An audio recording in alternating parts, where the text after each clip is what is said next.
Тэр яг үнэндээ бүх зүйлээс хитрхээ уялдаатай завгүй амьдардаг шүү дээ. Яагаад гэх юм бол надад яг ийм асуудал тохиолдчихлоо. Тэр намайг ингэж бодчихлоо. Би ийм зүйл дээр ингэж бүтлгүүдчлээ. Надад миний амьдралд яагаад дандаа ийм азгүй зүйл болоод идэм болоо. Тэр залуу надад ингэж хандлаа. Тэр эмэгтэй намайг ингэж орхилоо. Тэр хүн намайг ингэж өөр нэгэнтэй харьцууллаа. Би яг яагаад ийм гонхтой мэдрэмжийг мэдрэх ёстой юм бэ гэх мэтчлэн.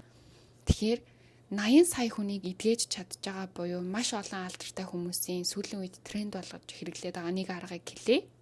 Зүгээр л бүх зүйлийг хүлээн зөвшөөрөөд, зүгээр л тэднийг зөвшөөрөөд, зүгээр л асуудлуудаа зөвшөөрөөд, зүгээр л тэр хүмүүсийн бодлыг зөвшөөрөөд, зүгээр тэр байгаа зүйлийг байгаагаар нь хүлээж авах. Ёй, тэр залуу нэрээ үнэхээр сонио.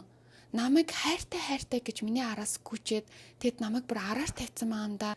Би бүр тэр эмэгтэйтэй нь холбогдоод чи яаж аль хэдийн хин нэгэн хүнтэй харилцаатай найз охинтой хүнийг булааж ингэж чадж байна гэд би бүр тэр эмэгтэйтэй бүр ярьсан юм чинь тэгсэн чинь бүр ичих нүрээ илгэндээ наацсан хүн байлээ. Яг ийм үе штэ.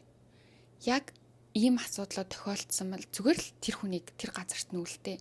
Зүгээр л тэр хүнийг араар тавихын зөвшөөр. Зүгээр л тэр хүнийг орхи. Зүгээр л битээ ингэж асуудлаа шийд. Битээ шүнжэнгөө гаргалгааг нь бодоод би энэ залууг тэр хүнд хүү эсвэл би энэ залууг өөртөө хадгалах уу? Би энэ залууг өөртөө үлдээх юм бол ирээдүйд энэ залуу надад ийм хайртай болж өөрчлөгдөд тэнгүүтээ намайг ингээд аз жаргалтай амьдруулах юм байна. Энэ залуу чинь яг үндэ анхандаа надад айгүй хайртай гэж хэлсэн шүү дээ. Тийм учраас би энийг зөвшөөрөх хэрэгтэй. Гэтэ яах вэ? Ганц удаагийн алдаа юм чи уучлах хэрэгтэй. Тийм үстэй. Гэ өөрийгөө хүчилж бодох хэрэггүй. Зүгээр л хэрвээ тэр хүн чамайг алдахгүй хичээхийг хүсвэл тэр хүн чиний төлөө хичээнэ. Тэр хүн бурууга ойлгоод гимшиж байгаа учраас уучлаарай би үнэхээр буруу зүйл хийсэн. Би одоо ирээдүйд өөрчлөгдөн. Тийм учраас чи миний өөрчлөлтийг хараарай. Аль хэдийн үйлдэлээрээ тэр бүх өөрчлөлтүүдийг бүгдийг ингээ харуулж эхэлнэ.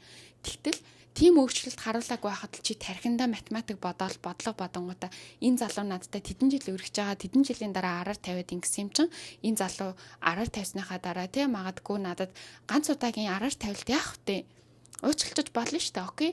За тэгэх юм бол ингээд бид хоёр хамтдаа байгаад ингээд гэрлээд энэ залуу ийм потенциалтай юм чинь надтай ирээдүйд хамт ингээд байна. Яг ийм математик бодох хэрэггүй байхгүй.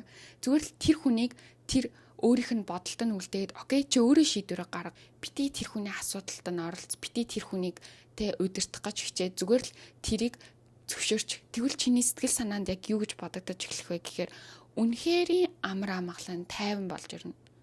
Яа би энэ асуудлыг яг яаж шийдвэ? Энэ хүн надад хайртай юм болов уу, хайргүй юм болов уу? Энэ хүн яг яагаад надад ингэж хандаад байгаа юм бол энэ хүн хэрвээ надад хайртай байсан бол ингэж хандахгүй тийм эцтэй найзаа гэл найз руугаа залгаал асуугаал нөгөө найз нь чамтай тэг ярилцаал тэгтэл чи дахиад нөгөө залуутайгаа нөгөө охинтойгоо очиод нийлцэн.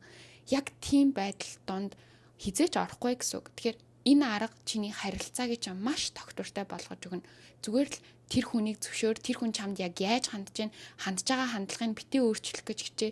Тэр хүн чамайг одоо тийм чамд муугаар хандж байгаа бол чи битээ сайн хүн бол гэж битээ өөрчил. Тэр хүн чамайг шархлуулж байгаа бол би сайн хүн штэ чи намайг үн цэнээр минь үнэлэлтэй гэж битээ өөрийгөө харуул. Тэр хүн чиний төлөө хичээхгүй байвал чи намайг алдлаа штэ чи миний төлөө хичээ гэж битээ хичээл зүтгэл гаргуулах гэж одоо хичээ. Зүгээр л тэр хүнийг байгаагаар нь хүлээж аваад окей энэ хүн ийм үйлдэл хийж байгаа юм байна. Энэ хүн ийм зүйл дээр ингэж бодож байгаа юм байна. Энэ хүн энэ зүйлийг ингэж ойлгож байгаа юм байна. Энэ хүн миний төлөө хичээж байгаа юм байна.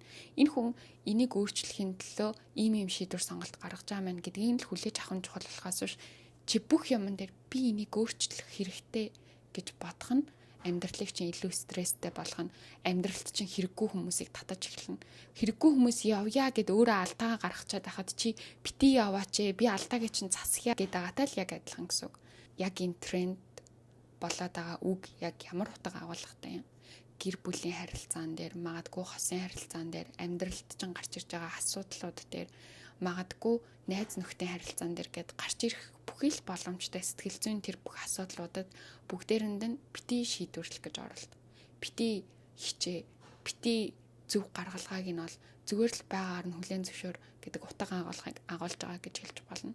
Одоо гэр бүлийн хувьд аваад үзээ л та. Энэхүү аргыг тэр эмэгтэй болохоор охин дээр ашигласан гэсэн. Охиныгоо болохоор ингээл бүх зүйлээс барьж хориол магадгүй те илүү хичээлтэй мундаг байгаасаа ирээдүйтэй байгаасаа амжилттай байгаасаа гэл ямар нэгэн ийш тийшээ явах гингүүт нь чи айгүй бол ингээ буруу замаар орчин гэдэг утгаар ерөөсөө тэр хүнд ямар ч тэр нөхцөл болцоог нь үүсэхгүй чи хичээлээ хий чи инг чи тэг гэд байнга ингээ хориод байсан. Тэгэд энэ эмэгтэй болохоор энэ аргыг охин дээр ашиглаж үзээ. За би тэгвэл охиндоо ингээ бүхнийг ингээ зөвшөөрөөд үзье. Чи магадгүй те өөрөө амьдралаас суралцаад яв. Чи өөрөө амьдралыг ойлгоод яв. Чи алдсан ч гэсэн алдаанаасаа өөрөө гарч ирэх тэр боломжоо гаргаж ойлгож мэдэрч тэгэд мөн тэрнээсээ суралцаад яв. Учраас охиноо зүгээр л ингээд орхисон.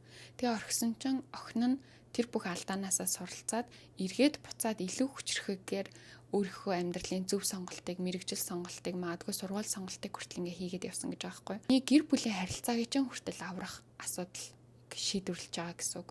Эцэг эхийн хооронд, эцэг эхээс үр хүүхдийн хооронд маш олон асуудлууд байдаг штэ.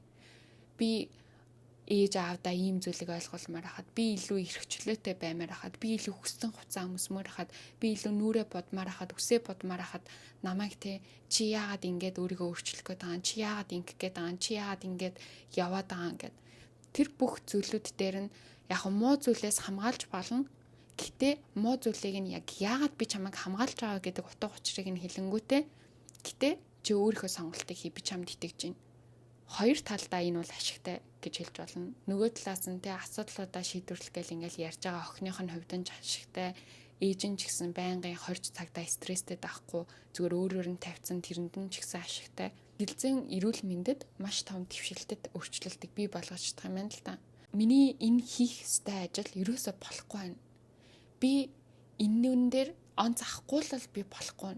Би энэ зүйлийг хийж дуусгахгүй л би чадахгүй юм байна. Би яг үнэндээ ийм төлөвлөгөөтэй байсан чинь миний энэ зүйл бүтсэнгүй би бүр яг яах вэ? Яагаад би дандаа ийм бүтлэхгүй юм бэ? Би бүр үнэхээр ядарч ийн ийм байдлаас та байгаа зүйлийг байгаа зүйл дээр нь орхиж сурах хэрэгтэй. Окей, зүгээр л let them get тэ. Хэрвээ та тэнцээгүй бол за дараагийн боломж нь яг юу юм? Яагаад намайг тэнцүүлээгүй юм те? Тэгвэл надад ямар нэгэн хаалт байгаа учраас, надад ямар нэгэн өөр боломж байгаа учраас тэр боломжийг харах гарц гаргалгааг нь өхийн тулд тэнцүүлээгүй маань. Хэрвээ та ямар нэгэн гадагшаа явах чаа тэр чин бүтээгүй бол окей за надад Монголд хийх ёстой ажил байгаа учраас энэ бүтээгүй юм байна. Магадгүй би өөр улс руу явах ёстой. Энэ улс биш байж магадгүй. Тэгэхээр шууд let them хийгээд ямарваа нэгэн зүйлийг тэ өөрийнхөө аавра боёо өөрийнхөө энергит халдуулж яа би л чадсангүй би л болсонгүй гэж бодох тусам хүн өөрийнхөө гэрлэн бүрхүүлийг цоолол идэг. Зөндөө олон нүхтэй болоод байгаа юм бол чиний амьдралчин, ажилчин яаж чижсэн юу ч бүтэхгүй. Тийм учраас зүгээр л орхичих хэрэгтэй. Битгий хичээ. Зүгээр байгаа зүйлийг байгаа газар нь үлдээгээд болохгүй бол болохгүйг нь ойлгоод хэрэг болж байгаа юм бол окей би чадчих энэ миний хувьд амар том боломж юм байна. Би энэ боломжийг авахын тулд хичээгээд явах нь хамгийн чухал. Манай найз намайг ингэж хүнд муулаа яриа явж шít. Яагаад тэ надтай өдөө олон жил найзалчаад намайг ингэж бодож байгаа юм. Би тэр хүнд яг юу буруу хийсэн юм? Яг ийм бодлоод бүгдээрэн дээр ингэ бодогдоод эхэлж байгаа штэ. Тэгтэл бид нэр тэрийг өөрчлөмөр аа. Бид нэр тэр хүмүүст таалагдмаар аа. Бид нэр яг үнэндээ би айгүй үнцэнтэй хүн штэ. Би мундаг хүн штэ. Би чамтай зөндөө олон жил найзалсан штэ. Би чамд тусалдсан штэ. Би хүнд хэцүү цаг үед чинь байсан бидтэй. Чи яагаад надад ингэж хандж байгаа юм гээ бид нэр хэрэлдмээр байгаа. Гэхдээ юу гэж зүгээр л орхи. Тэр хүмүүсийг, тэр газарт нь, тэр ярьж байгаа зүйлд нь. Хэрвээ тэр хүн чамайг сайн найзаа гэж бодож байгаа бол сайн найзаа гэх тэр шийдвэрийг гаргана. Хэрвээ тэгж бодохгүй байгаа бол өөрөө амьдралтай чиний эргэн тойрны чинь цэвэрлээд хамгийн чамтай байх эрхтэй хүмүүс дунд үлдээн. Хамгийн чамд өгж байгаа тэр сайхан аз жаргалтай боломжуудыг чинь ойртуулад окей энэ боломжуудыг ав гэж чамд өгнө. Ямарваа нэгэн зүйлийг орхиж сурснаар яагаад бид нэр ямарваа нэгэн хүнд хэцүү зүйлийг окей зүгээр зөвшөөрч зүгээр тэд нэр өөрсдийнхөө хийг тэд нэр өөрсдөө энэ сонголтоо гаргасан юм чинь өөрсдийнх шийдвэр ингэчи гэ ингээ бодоод орхиж эхэлснээр бид нэр аз жаргалтай байдлыг мэдэрч бид нэр өөрөө өөртөө ихтэй болд юм бэ. Тэгэхээр хин нэгэн хүнд энерги зарцуулахаа багасгаж байгаа гэсэн үг. Та хин нэгэн хүнд ямар ч энерги зарцуулахгүй болоод эхлэнгүүт за би энэ энергийг өөртөө зарцуулах юм байна. Би өөртөө анхаарах юм байна. Би өөрийгөө аз жаргалтай болох юм байна.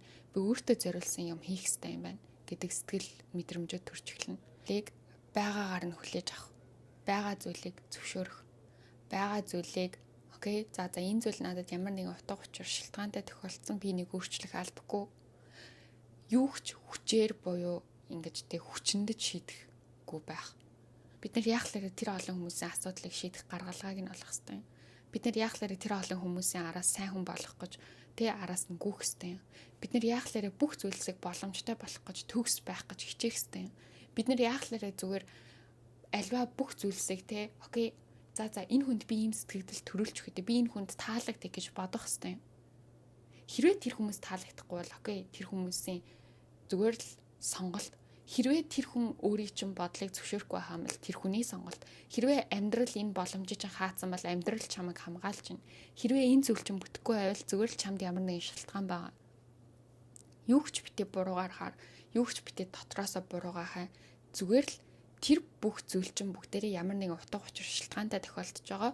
Бүх зүйлийг зөвшөөрөд эхлэнгүүт амьдрал үнэхээр аз жаргалтай болж эхэлж байгаа юм шиг санагдана. Тийм учраас хайртай хүмүүсээ гомдоохгүй тулд, хайртай хүмүүсээ хамгаалахын тулд, хайртай хүмүүсээ муухай үгээр хэлээл чи ингээ эцтэй би чиний төлөө ингэж юм хийж хахад гэд эмзэглүүлэхгүй тулд летэн буюу тэр хүмүүсийг байгаагаар нь хүлээн зөвшөөрөх энэ аргыг хэрэгэлцгээе. Тийм учраас бүгдээрээ юу ч хүчээр шидэхгүй өөрөө өөрийгөө аз жаргалаар дүүргээд өөрөө өөртөө айгуу гоё баундри буюу айгуу гоё тэр хүрээллийг бий болгоод өөрөө өөрийгөө гэрэл шиг цацруулж амьдраасаа гэж хүсэж байна.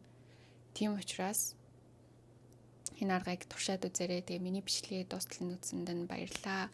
Дараагийн бичлэгээр яг юу үзмээр байна? За тэгээ бүгдэнд нь love you guys.